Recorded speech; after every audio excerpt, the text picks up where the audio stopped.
우리는 지난주 나그네 된 우리라는 말씀으로 함께 은혜를 받았습니다. 오늘은 베드로전서 2장 4절에서부터 25절에 있는 말씀으로 거룩한 제사장이 되라 하는 말씀으로 함께 은혜를 받고자 합니다. 제사장의 역할이 무엇입니까? 제사장은 죄지은 자들의 죄를 용서받게 해주는 직책입니다. 하나님과 죄인 사이에 서서 교량 역할을 하는 사람입니다. 오늘의 말씀이 우리들에게 뭐라고요? 거룩한 제사장이 되라고 말씀하십니다. 자, 거룩한 제사장은 어떻게 될까요? 4절에서 9절의 말씀입니다. 우리는 예수님께 나아가 예수님을 배워야 한다, 이렇게 말씀하고 계십니다. 예수님께서 어떻게 산돌이 되셨는지를 배우는 것입니다.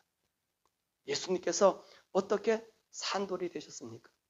여러분, 돌이 살아있습니까?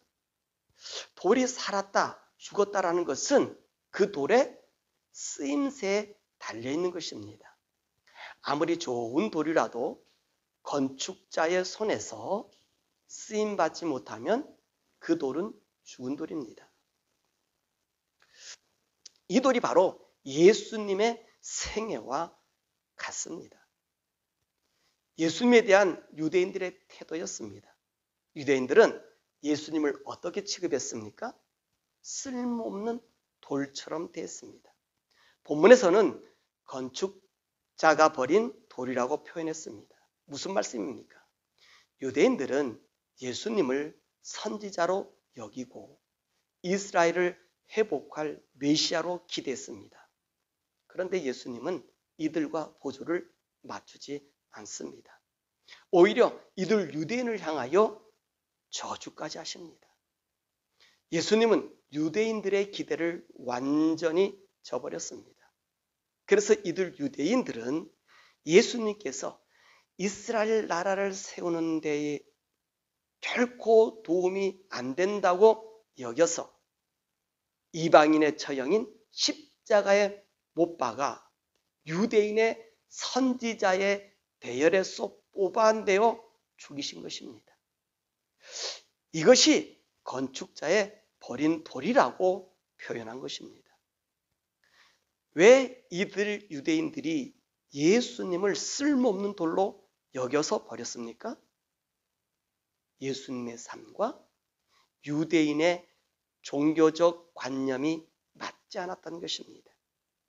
예수님과 유대인들이 추구하는 이상이 달랐습니다. 예수님은 천국을 추구하였고 유대인은 땅을 지향했습니다. 예수님은 천국의 영광을 추구하였고 유대인들은 땅의 부귀 영화를 요구하고 있었습니다. 그래서 이들 유대인들은 하늘나라를 생각하시는 예수님을 죽이신 것입니다. 그런데 하나님께서는 유대인들이 예수님을 죽여 쓸모없는 분이라고 여겨 버린 그 예수님을 살리셔서 하나님 나라의 모퉁이 돌, 머릿돌로 만드셨습니다. 이 돌 위에다가 바로 하나님의 나라를 세우십니다. 하나님은 이 예수님을 통하여 천국을 건설할 교회를 세우신 것입니다. 이 머릿돌인 예수님을 통하여 성도들에게는 보배로운 모퉁이 돌이 되었고 불신자들에게는 부딪히는 돌이 되어 넘어지게 하는 바위가 된 것입니다. 우리가 예수님께 배워 예수 그리스도로 말미암아 신령한 집을 짓고 하나님이 기뻐 받으실 신령한 제사를 드릴 거룩한 제사장이 되어야 한다는 말은 무슨 의미를 두고 한 말일까요? 이는 예수님과 같은 가치관을 가지라는 말입니다. 예수님의 가치관이 무엇이었습니까? 하나님의 나라였습니다. 이 하나님의 나라라는 말은 이 땅에 하나님 나라를 건설하라고 하는 말이 아닙니다. 우리의 가치관은 하나님의 뜻을 따르며 천국의 소망을 가지라는 말입니다. 왜 예수님이 유대인들에게 죽임을 당했다고 했습니까? 예수님은요, 이 땅에 하나님의 나라가 아닌 저 천국, 우리가 영원히 들어가야 할 천국을 말했습니다. 하지만 유대인들은 이 땅에 하나님의 나라를 세우려고 한 것입니다. 이 땅에는 하나님의 나라를 세울 수 없습니다. 이 땅은 사단에게 넘겨준 사단의 땅입니다. 그래서 이 땅에 하나님의 나라가 건설될 수 없습니다. 만약 이 땅에 하나님의 나라가 건설될 수 있었다면 예수님께서 오셨을 때에 이 땅을 하나님의 나라로 만들었을 것입니다. 그러나 예수님은 이 땅에 하나님의 나라를 세운 것이 아니라 교회를 세워 이 교회를 통하여 하나님 나라에 갈 문을 만들어 놓고 그곳에 하나님의 거룩한 제사장들을 두어서 그를 통하여 하나님 나라에 들어갈 수 있는 모습을 보이게 한 것입니다. 그러므로 베드로전서 오늘 2장 11절에 말씀하신 것처럼 이 거룩한 제사장들을 나그네로 거류민으로 표현한 것입니다. 그러므로 이 제사장들은 세상을 배우는 것이 아니라 예수님께 배워야만 거룩한 제사장이 되어 신령한 제사를 하나님께 드릴 수 있게 된다는 말입니다. 자, 그럼 이 거룩한 제사장들이 해야 할 일은 어떤 것입니까? 21절과 25절입니다. 21절의 말씀에는 그분의 자취를 따라오게 합니다라고 말씀하십니다. 그분, 예수님은 어떤 분이시지요? 그분 하나님이십니다. 온 천한 만물을 창조하신 창조주 하나님이십니다. 그럼에도 불구하고 오늘 본문 22절과 24절의 말씀처럼 이 땅에서 고통당하셨습니다. 우리 한번 그 말씀을 같이 읽어보실까요? 22절, 그는 죄를 범하지 아니하시고 그 입에 거짓도 없으시며 욕을 당하시되 맞대어 유혹하지 아니하시고 고난을 당하시되 위협하지 아니하시고 오직 공의로 심판하신 이에게 부탁하시며 친히 나무에 달려 그 몸으로 우리 죄를 담당하셨으니 이는 우리로 죄에 대하여 죽고 의에 대하여 살게 하려 하심이라. 그가 채찍에 맞음으로 너희는 나음을 얻었다. 왜 예수님께서 이런 고통 그리고 이런 위협을 당하셨습니까? 그 이유가 무슨 이유입니까? 그 해답을 25절 해서 해주고 있어요.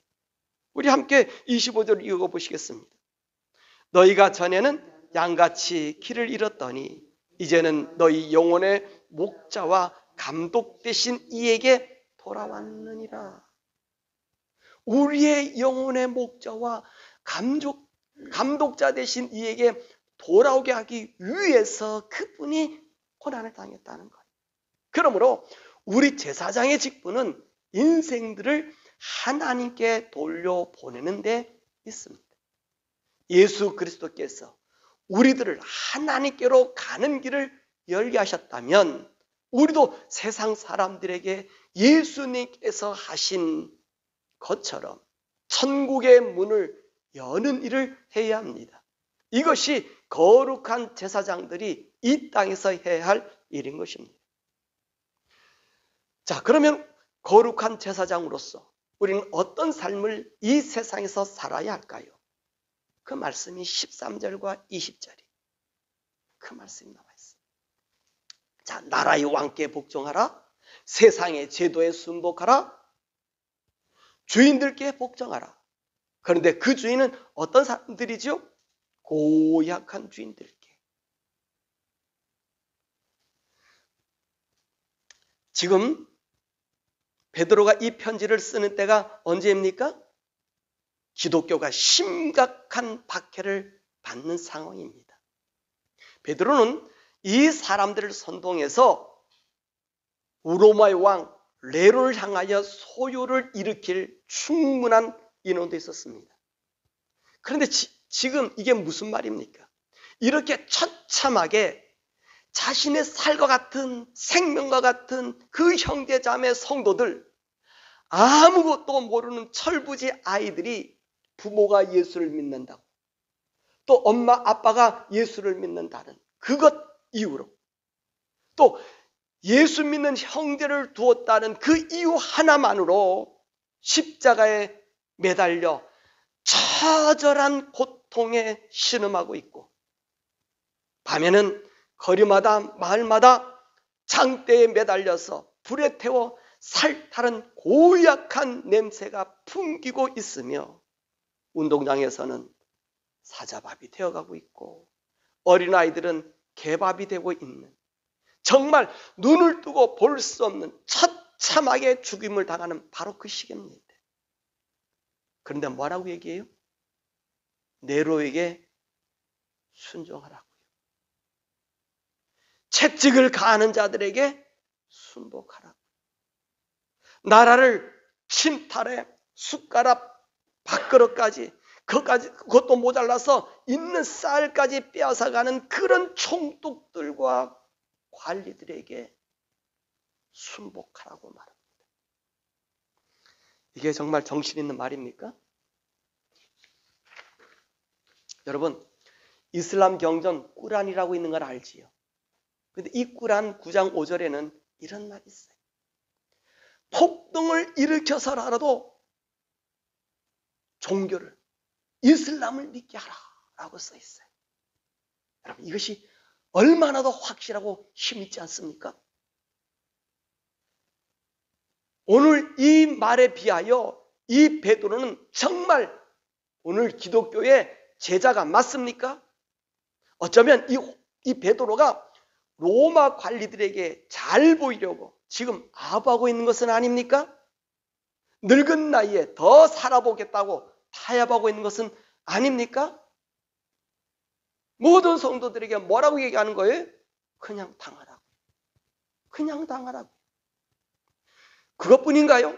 지금 고통받고 있는 지역 외에도 흩어져 있는 다른 지역 성도들에게 무엇이라고 공고하고 있습니까? 18절과 19절이 모든 관리에게 순종하되 좋은 사람에게만 하지 말고 까다로운 자들에게도 어떻게 하라? 그렇게 순복하라. 부당하게 고난을 받더라도 그렇게 그들에게 순복하라고 명령합니다. 너무 이상적이지 않습니까? 여러분 같으시면 이 말씀에 동조하시겠습니까?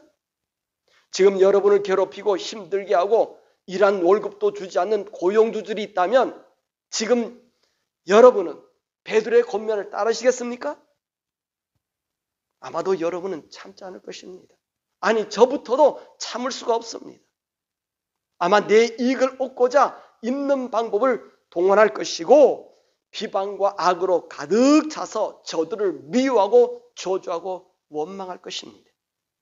그런데 오늘 베드로는 그렇게 하지 말라고 명하십니다. 아니, 하나님께서 우리에게 당부하십니다. 너희들은 그렇게 힘없이 살아라. 이것이 거룩한 제사장으로 이 세상에서 사는 방법이라고 말씀하고 있습니다. 그럼 왜 우리는 이렇게 힘없이 살아야 합니까?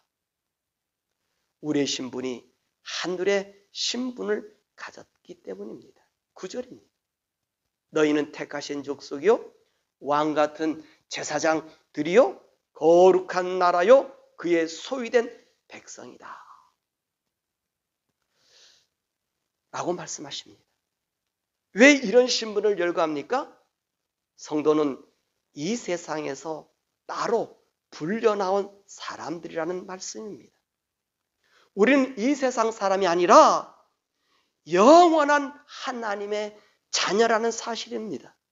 그러므로 천국의 자녀들은 땅의 가치를 중히 여기지 않고 하나님 나라의 영광을 바라고 사는 것을 보여주어 하나님의 아름다운 복이 얼마나 큰지를 보여주라는 것입니다. 또한 하나님의 긍휼을 얻은 자들이기 때문이라고 말합니다. 우리는 예수님의 십자가의 은혜로 하나님으로부터 긍휼을 받은 사람들입니다. 유대인들에 의하면 외인이요, 이방인이요, 저주 아래 있는 사람들이었습니다.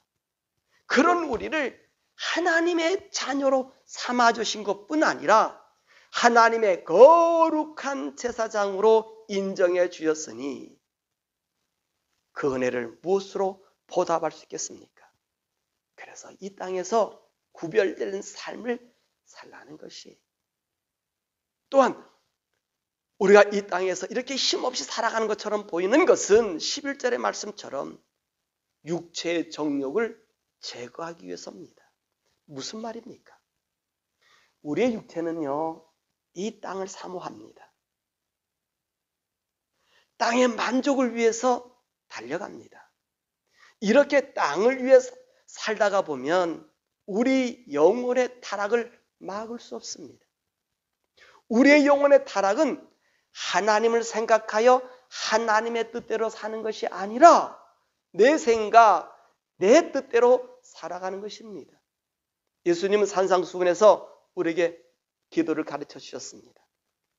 그 기도가 우리가 자주 하는 주기도문입니다. 그것에서 제일 먼저 나오는 문장을 무엇입니까? 하늘에 계신 우리 아버지여, 이름이 거룩히 여김을 받으시오며 나라의 임하옵시며 뜻이 하늘에서 이루어진 것 같이 땅에서도 이루어지이다 라고 했습니다. 이것은 무엇을 말하냐면 하나님의 생각으로 사는 것을 우리에게 제일 먼저 주님이 가르쳐 주신 것입니다. 그런데 우리는요, 땅의 욕심으로 살다가 보면 하나님의 생각은 없어지고 땅의 욕심, 사단의 욕심으로 가득 차게 되어 우리에게 주어진 구원까지 잃어버리게 될 수 있기 때문인 것입니다. 그러므로 우리는 거룩한 제사장 옷을 입고 육체의 욕심을 제거해야 하는 것입니다. 또한 우리가 이 땅과 다른 가치관으로 사는 것은 뭐냐? 주님이 재림하시는 날에 하나님께 영광을 돌리기 위해서입니다. 12절의 말씀입니다. 12절 말씀. 그렇습니다. 예수님의 재림을 강조하고 있어요. 인간은 한 번 인간으로 태어나면 영원한 생명이 있습니다. 인간의 생명은 영원합니다. 죽으면 그것으로 사라지는 것이 아닙니다. 그런데 이 인간이 죽어서 다시 살아나는 때가 있습니다. 성도는 예수님께서 다시 오시는 재림의 날입니다. 예수님을 믿지 않는 자들은 우리의 천년 왕국이 지난 다음에 이 땅이 없어지고 새하늘과 새 땅이 열려지기 직전 그들은 다시 살아납니다. 이때에 성도들은 영원한 천국에서 우리 하나님과 행복한 삶으로 살고, 예수님을 믿지 않는 자들은 영원한 지옥에서 세상의 왕으로 있던 사탄과 함께 불 속에서 고통으로 살게 됩니다. 우리가 예수님 오실 때 부활하는 것이 하나님께 영광을 돌리는 것이라는 사실입니다. 우리 예수님 오실 때의 부활은 오직 성도들만, 하나님의 자녀들만 하나님의 뜻을 이루면서 이 땅에 살았다는 면류관과 같은 것입니다. 그러므로 성도는 예수님의 재림을 기다리며 이 땅에서 하나님의 뜻을 따라 예수님의 자치를 따라 사는 것입니다. 이 부활의 영광을 하나님께 돌리는 성도가 되길 바랍니다. 자, 그러면 우리가 어떻게 이런 시련을 이기며 거룩한 제사장의 역할을 감당할 수 있겠습니까? 5절입니다. 너희도 산돌같이 신령한 집으로 세워지고. 무슨 말입니까? 성령님의 충만함으로 채우라는 말입니다. 그렇습니다. 성령님이 우리와 함께 동행하지 않으면 우리는 거룩한 제사장의 역할도, 예수님의 자치도, 심지어 우리의 구원도 유지할 수 없습니다. 그러므로 우리는 날마다 성령님과 동행하며 그분과 대하여 살아갈 때 우리는 이 세상을 이기며 사단의 세력을 부서뜨리며 하나님의 뜻을 이루어 나갈 수 있습니다. 만약 성령님의 도우심 없이 이 말씀들을 지켜나간다고 하면 우리는 이 말씀을 이룰 수 없으며, 설령 이 말씀을 지킨다 해도 말씀이 우리에게 율법이 되어 우리의 의로움으로 나타날 것입니다. 그러나 성령님과 함께 그분의 인도함으로, 그분의 지시함으로 따라 산다면 내가 할 수 있는 힘이 아님을 알아서 오직 하나님의 은혜의 충만함으로 거룩한 제사장 역할을 감당하며 성령이 구하시는 신령한 몸이 되어 하나님의 뜻을 이루어 나갈 것입니다. 이라여 우리는 하나님의 거룩한 제사장으로서 이 땅에서 천국의 사람으로서 믿음의 승리의 찬송을 부르며 살아가게 될 것입니다. 이것이 신령한 집을 세워나간다는 말씀입니다. 또한 신령한 집으로 세워진다는 말은 천국에서 받을 영원한 영광의 상급을 말하고 있습니다. 그렇습니다. 영원한 영광의 상급은 이 세상에서 뿐만 얻을 수 있는 것입니다. 천국에서는 우리는 상급을 얻지 못합니다. 그래서 이 베드로는 이 땅에서 고난과 환난과 죽음이 가장 영광스러운 상급을 얻을 기회이기 때문에 저렇게 비참하고 끔찍한 광경을 보면서 그 죽어가는 자들에게, 그리고 그런 고통을 앞으로 당할 모든 우리들에게 이 상급을 놓치지 말라고, 이 상급을 놓치지 말라고 우리에게 당부하는 것입니다. 말씀을 맺습니다. 우리 성도 한 분 한 분이 거룩한 제사장들입니다. 제사장된 우리는 철저히 예수님께 배워야 합니다. 그리고 그 배운 그 예수님의 삶이 우리 가운데 나타나야 합니다. 우리를 통하여 이 예수님의 산 모습이 우리에게 나타난 것을 통하여 불신자들이 우리가 행하는 이 믿음의 삶 속에 하나님의 역사를 보고 그들도 예수를 믿게 하여 하나님의 나라에 들어갈 책무를 우리가 감당하는 것입니다. 얘기했죠. 이 책무는 우리 힘으로 되는 것 아닙니다. 누가 있으셔야 돼요? 성령님이 도와주셔야 돼요. 성령님이 우리 하나님 나라 갈 때까지, 그때까지 우리 성령님이 우리를 붙잡아 주셔야 돼요. 우리가 그분을 의지해야 돼요. 그럴 때 하늘나라의 영원한 영광의 상급을 우리가 받을 수 있는 거예요. 여러분의 인생 삶에 힘들고 어려운 일 많이 있죠. 원망과 불평 많이 있지. 참 불만족한 게 많이 있지. 이 불만족한 것이 무엇 때문에 옵니까? 따지고 보면 세상 사람들을 통해서 옵니다. 때로는 여러분들이 아는 성도들을 통해서 올 수도 있습니다. 근데 오늘 이 주님의 말씀 우리가 배웠습니다. 우리는 어떤 사람들이라고요? 거룩한 제사장들이라고 말씀했습니다. 이 거룩한 제사장들은 주님을 본받은 자들이기 때문에 여러분, 세상 것 때문에 너무 목말라고 졸렬하지 말라는 거예요. 그들이 우리를 녹여먹고 우리를 죽이고 우리에게 고통을 줘도 우리는 어떻다고요? 하늘의 영광에 그 아름다움을 보며 날 구원하신 구원의 주님을 높이고 찬양하며 우리의 신앙의 길을 걸어갈 때